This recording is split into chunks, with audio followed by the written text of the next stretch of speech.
चाहेंगे? मेरे पति को देना चाहूँगी मैं।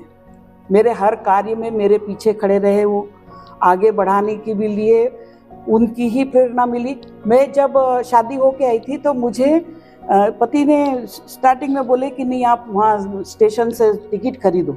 मेरी ताकत नहीं थी कि मैं स्टेशन मतलब वहाँ जाऊँ टिकट घर तक और टिकट खरीदूँ। ये बढ़ावा मुझे मेरे पति द्वारा मिला है।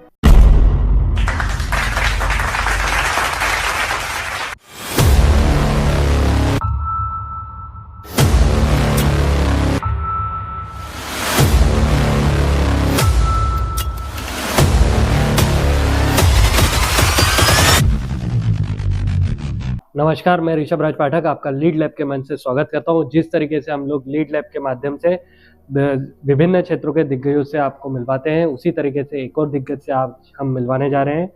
हम मिलवाने जा रहे हैं आपसे मीना चौहान मैम को, जो कि एक वन स्टॉप सेंटर में एज ए काउंसलर वर्क करते हैं। तो चलिए मिलते हैं हम उनसे। मैम, आपका स्वागत है लीड लैब के मंच जी, पे। Thank you sir. मैम, आपका एक छोटा सा परिचय हमारे दर्शकों के लिए। जी, मैं मीना चौहान, मैं यहाँ पर मेरे पति डॉक्टर सुरेंद्र सिंह चौहान, जो हम लोगों की खेती भी है और मेरे पति छोटी मोटी प्रैक्टिस भी करते हैं, मतलब दवाई सेल करते हैं। और मेरा मायका अमरावती डिस्ट्रिक्ट में एक छोटा सा गांव है दरियापुर तहसील करके, मैं वहीं से हूँ। मेरा ग्रेजुएशन दरियापुर से ही हुआ है। जी मैम। मैम, जैसे कि आपने बताया कि आप एक छोटे से डिस्ट्रिक्ट से हैं और वहाँ से अभी आप वन स्टॉप सेंटर में एज ए काउंसलर वर्क कर रहे हैं। तो सबसे पहले हम बात करते हैं आपके बचपन की, कि आपका बचपन कैसा रहा और किस तरीके से आप यहाँ तक पहुँचे। जी, मेरा तो बचपन बहुत अच्छा बीता। बहुत लाड़ प्यार से पाले हैं मेरे मम्मी पापा ने। हम 4 बहनें हैं, भाई नहीं था हमें, तो हमारे माँ बाप ने पूरा भाई का और बहनों का पूरा मतलब प्यार हम पर ही निछावर किए थे। छोटा सा गांव होने के बावजूद वहाँ पर मतलब ठाकुर समाज में लड़कियाँ पढ़ती लिखती नहीं थी, ज़्यादा ही ज़्यादा 7वीं 8वीं क्लास पढ़ के छोड़ देती थी। लेकिन हमारे पिताजी ने हमको कॉलेज तक का पहुँचाए। और सबसे खुशी की बात कि हमारे पिताजी ने हमको साइकिल दिलाए। मतलब दरियापुर जैसे गांव में एक ठाकुर परिवार में साइकिल से कॉलेज जाना, ये बहुत मतलब अजीब बात थी। वहाँ के सब ठाकुर समाज के लोग किए तो लड़कियों को बिगाड़ रहे हैं और वो तो साइकिल से जा रही है। ये सब चीज़ों का हमने सामना किए हैं वहाँ पर, लेकिन बचपना बहुत अच्छे से बीता है मेरा। मैम, जैसे कि आप एज ए काउंसलर वर्क कर रहे हैं जी, और आपके सामने कई ऐसे केस आते होंगे जिसमें आपको कुछ फेस करना पड़ता है, तो आप क्या सोसाइटी को मैसेज देना चाहेंगे जिससे कि वो ऐसी सिचुएशन ही नहीं बने कि वो आप तक पहुंचनी पड़े? मैं मतलब करीब 20-25 साल से मैं वहाँ पर जिला स्तरीय परिवार परामर्श केंद्र में भी काम करती थी, काउंसलिंग का। यहाँ पर भी जब से वन स्टॉप सेंटर खुला है तब से वहाँ पर भी काउंसलिंग करती हूँ। लेकिन अभी जो आज के वर्तमान में जो स्थिति है और जो पढ़े लिखे के केस आते हैं पढ़े लिखे लोगों के, तो उसमें ईगो का झगड़ा बहुत पाया जाता है। लड़की बोलती कि मैं इससे कम नहीं हूँ, लड़का बोलता कि नहीं मैं क्यों झुकूँ, लड़की बोलती मैं क्यों झुकूँ, वो मैं भी कमा रही हूँ, वो बोलता मैं भी कमा रही हूँ। ये ईगो बहुत टकराता है। और साधारण परिवार में तो ये है कि आजकल तो मोबाइल से बहुत ज़्यादा झगड़े होते हैं। पति बोलता है कि नहीं मैं घर पे आता हूँ तो ये मोबाइल में लगे रहती है, रात में भी ये माँ से बात करते रहती है। तो ये काफ़ी मतलब मोबाइल से भी काफ़ी झगड़े पति पत्नी में हो रहे हैं। और दूसरा ये मैंने पाई हूँ कि साधारण परिवार में माँ का हस्तक्षेप ज़्यादा रहता है। इसमें माँ का हस्तक्षेप ज़्यादा रहता है। थोड़े से मतलब कुछ बात हुई मियाँ बीवी में कि वो माँ तक पहुँच जाती है, फिर माँ बोलती है कि नहीं तू आजा अपन देख लेंगे। तो ये माँ का हस्तक्षेप ज़्यादा होता है। इसलिए मतलब समझाना, जैसा हम लोग काउंसलिंग करते हैं तो माँ को भी स्पेशली बुलाते हैं और माँ को भी मतलब वो करते समझाइश देते हैं कि तुमने भी काम किए थे, तुम्हारे समय में तुमने इससे ज़्यादा काम किए थे। लड़की को संस्कार सिखाओ, काम करने की आदत डालो, तभी परिवार बसेगा। वैसे नहीं बसेगा। छोटी छोटी बातों में तुम लड़की को गलत सलाह दोगे कि नहीं तू आ जा और हम देख लेंगे, और हम तो उससे संसार नहीं बसेगा लड़की का। तो ये काफ़ी चीज़ों का हमको सामना करना पड़ता है उसमें। मैम, काउंसलर की तो बात हो गई, हमको जी। हमारी टीम से जानकारी मिली थी कि आप समाज सेवा में भी पीछे नहीं हैं, आप जी। उसमें भी बढ़ चढ़कर हिस्सा लेते हैं। जी। जैसे कि आप लायंस क्लब से जी। जुड़े हैं, रेड क्रॉस से जुड़े हैं, तो जी। आपकी उपलब्धियां क्या रही और किस तरीके से आपने कार्य करा है, उसके बारे जी। में हमारे दर्शक जानना चाहिए। मैं करीब करीब 30 साल से मैं लायंस क्लब की सदस्य हूँ। मैं 2015-16 में मैं अध्यक्ष के पद पर कार्यरत थी। मुझे इंटरनेशनल से और डिस्ट्रिक्ट से भी काफ़ी अवार्ड मिल चुके हैं, और मुझे सबसे बड़ा अवार्ड मुझे ये मिला है कि मैंने 220 मेंबर मैंने बनाई लायंस क्लब में। 220 लोगों को मैंने, मतलब वैसे तो थे 100 के करीब होंगे, लेकिन मैंने 120 लोगों को मैंने जोड़ी मेरे कार्यकाल में। तो इसका मुझे डिस्ट्रिक्ट से भी अवार्ड मिला है, काफ़ी वहाँ पर भी वाहवाही हुई है। इंदौर में बुरहानपुर नंबर 1 क्लब के नाम से वहाँ पर घोषित हुआ था 2015-16 में जी। और रेड क्रॉस में मैं डायरेक्टर रही हूँ। रेड क्रॉस के भी काफ़ी मतलब काम मुझे अच्छे लगे, तो मैं वहाँ भी जुड़ी हूँ। मैम, जैसा कि आपने बताया कि आपने 120 लोगों को जोड़ा और 100 मेंबर होने के बाद जी। जी। पद मिलना तो ठीक है, लेकिन उस पर एक्टिवली काम करना बहुत बड़ी बात है। तो हम लोग जानना चाहेंगे कि आपका जो क्लब है लायंस क्लब और रेड क्रॉस, इसके वर्क क्या क्या होते हैं। लायंस क्लब में तो मतलब ऐसा है कि जितनी आप सेवा करोगे उतना आपको मेवा मिलता है, उतनी आपकी वाहवाही होती है।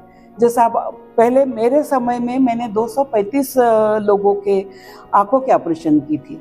235 लोगों के निःशुल्क रहता है। हाँ, बुरहानपुर शहर में वो निःशुल्क रहता है। उसमें मतलब सब पूरा लायंस क्लब ही पूरा खर्चा उठाता है। इवन उनको मतलब एक साथ में उनके अटेंडेंस, उनका खाना रहना, वो सब। तो 2015 में बड़वानी में एक ऐसा हादसा हुआ कि कुछ 36 लोगों के आँखों के ऑपरेशन बिगड़ गए। उसके बाद से पूरे मध्य प्रदेश में आँखों का मतलब ऐसा संस्थाओं को नहीं करने दे रहे आँखों के ऑपरेशन। तो वो कैंप अभी तो नहीं लगा रहे हम, वैसे छोटे मोटे कैंप लगते हैं। जैसा अभी हमारा वर्तमान में चल रहा है कि महीने में 2 दिन हमारा ब्लड शुगर का कैंप चलता है, तो वहाँ पर भी काफ़ी लोग आते हैं और फ़ायदा उठाते हैं।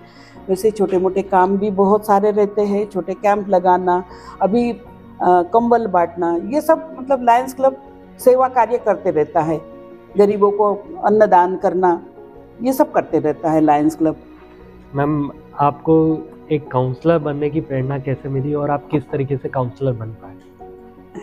ये प्रेरणा तो मुझे मेरे पति द्वारा ही मिली थी। उसके बाद में मैं फिर जैसे सामाजिक संस्थाओं से जुड़ी थी, तो सबसे पहले यहाँ पर ये परिवार परामर्श केंद्र ऐसा सामूहिक होता था। जैसे सुभाष स्कूल ग्राउंड में तो काफ़ी टेबल लगते थे वहाँ पर, और हर कोई को 2-2, 3-3 को वहाँ बिठाते थे। तो इसी जरिए मतलब मुझे भी प्रेरणा मिली कि नहीं, अच्छा काम है ये, लोगों को 2 दिलों को मिलाना बहुत अच्छी बात है। और मैंने कई जोड़ों को मिलाई, आज भी वो मुझे मिलते हैं तो मुझे बहुत मतलब धन्यवाद देते हैं कि नहीं, आपने बहुत अच्छा काम किया, हम बहुत अच्छे से रह रहे हैं।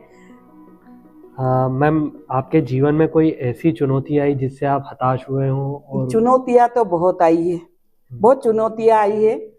एक मेरा फेवरेट गाना है, मतलब मैं बहुत, जब भी ये मतलब ऐसा मौका आया था तो मैं वो गाना गाती थी, गुनगुनाती थी। मुझे, मेरे पति को भी बहुत अच्छा लगता था। ए मेरे दिले नादान, थोड़ा गा के दिखाऊंगी तो थोड़ा सा अच्छा लगेगा। जरूर। ए मेरे दिले नादान, तू गम से ना घबराना, एक दिन तो समझ लेगी दुनिया तेरा अफसाना। ऐ मेरे दिले नादान, तू गम से ना घबराना।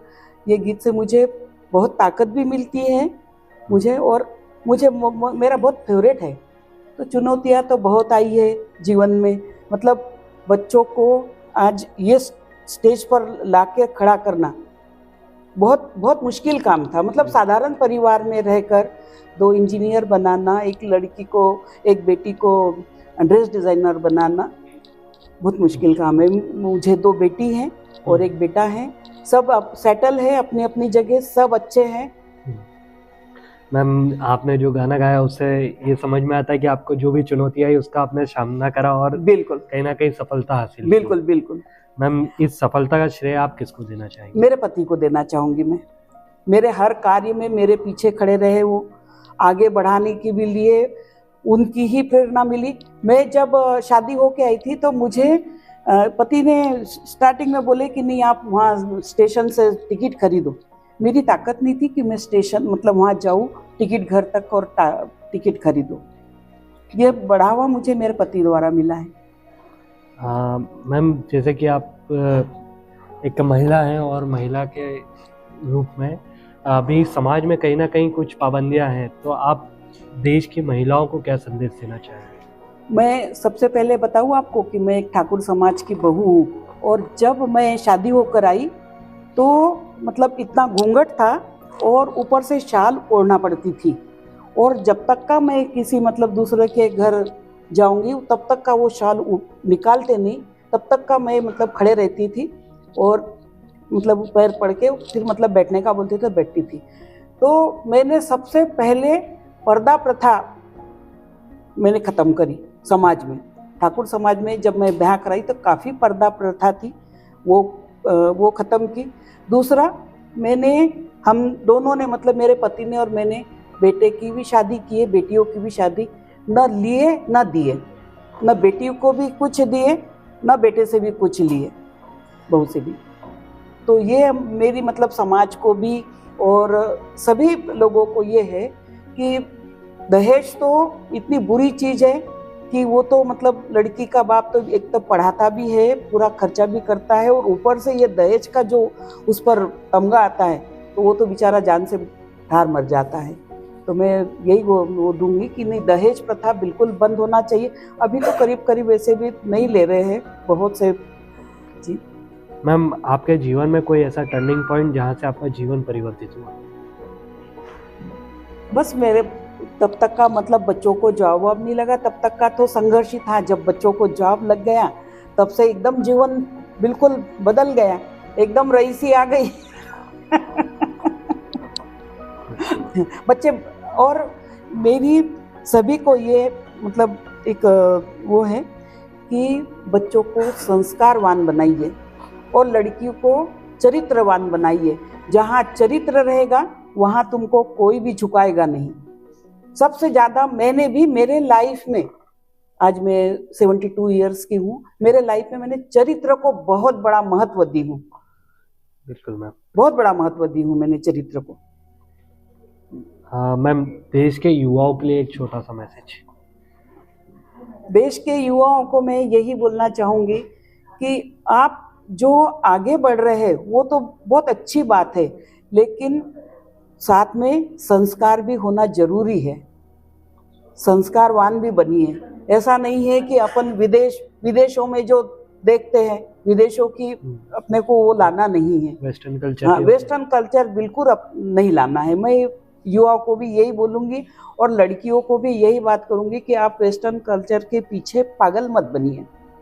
वो वहाँ ठीक है, यहाँ अपने हिंदुस्तान में नहीं अच्छा लगता है अपने को। जी मैम। मैम, आपने लीड लैब के मंच के सारे सवालों के जवाब बड़ी बखूबी तरीके से दिए हैं। एक अंतिम सवाल के साथ हम इस साक्षात्कार को खत्म करेंगे कि इस लीड लैब के मंच पर आपका अनुभव कैसा रहा? मुझे तो जब मैं पूना में थी तो तब मुझे फ़ोन आया तो मुझे बड़ा मतलब ऐसा इंटरव्यू देना या पेपर में मेरे लिए बहुत मामूली बात है, लेकिन मुझे जब मतलब मैं वहाँ पूना में थी और भैया का फ़ोन आया तो मुझे बहुत अच्छा लगा कि चलो ये उम्र में भी अपने प्रतिभा को कोई मतलब ओपन करने वाला है कोई। तो मैं आप लोगों का लीड लैब का भी बहुत बहुत धन्यवाद करती हूँ कि आपने मुझे याद किए। जी मैम। मैम, हमारी टीम को विश्वास है कि आपकी जो संघर्ष की कहानी है उससे जो चीज़ आपने बोली कि बच्चे जो बॉयज हैं वो संस्कार में रहे, जी, गर्ल्स जो है वो चरित्रवान रहे, चरित्रवान और साथ ही जो दहेज प्रथा है जी, वो नहीं हो, पर्दा प्रथा है वो ना हो। ये सारी चीज़ों के जो भी आपके मैसेज थे वो हमारे दर्शकों तक पहुंचेंगे जी, और कहीं ना कहीं वो अपनाते हुए अपनी सफलता की राह पर निरंतर रहेंगे। जी, धन्यवाद। जी, thank you sir, thank you.